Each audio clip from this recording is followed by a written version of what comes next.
Author raising concerns about our active duty service members and veterans. She has now written a new book. It's entitled The Inside Battle, Our Military Mental Health Crisis. Author Marjorie Morrison joins us this morning.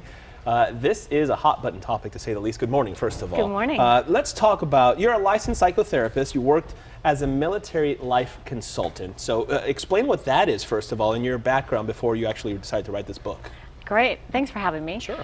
I was in private practice and had no prior knowledge of the military. Wasn't married to anyone in the military, didn't have a parent in the military, and I thought it would be good to give back, and I got the opportunity to do some short-term anonymous confidential counseling and decided to do it. Got on the base and found I was stuck in an office and nobody was coming in to see me. I was overpaid, and basically my story chronicles all the roadblocks that I went through to get to that.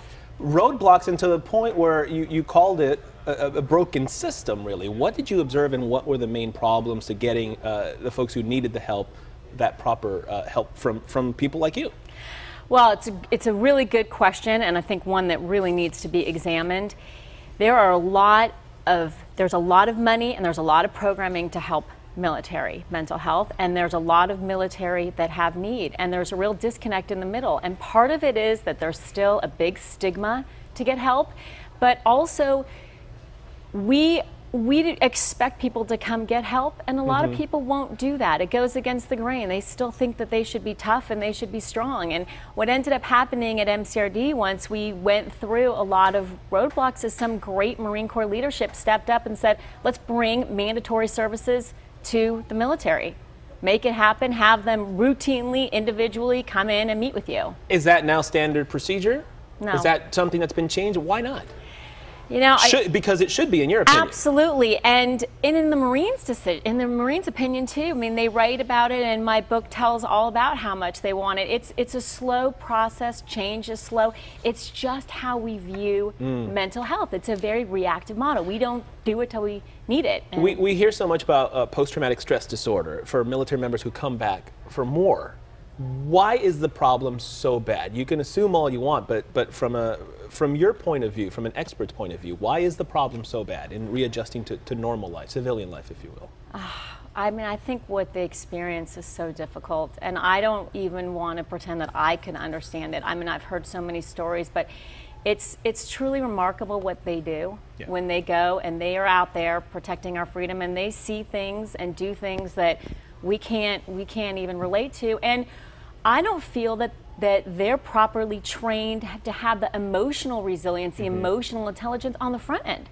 I mean, we don't treat them. I mean, what I did with them on base was that I met with every one of them. I taught them, what do you personally have a propensity toward when you're under stress? And then gave them tools to work on that.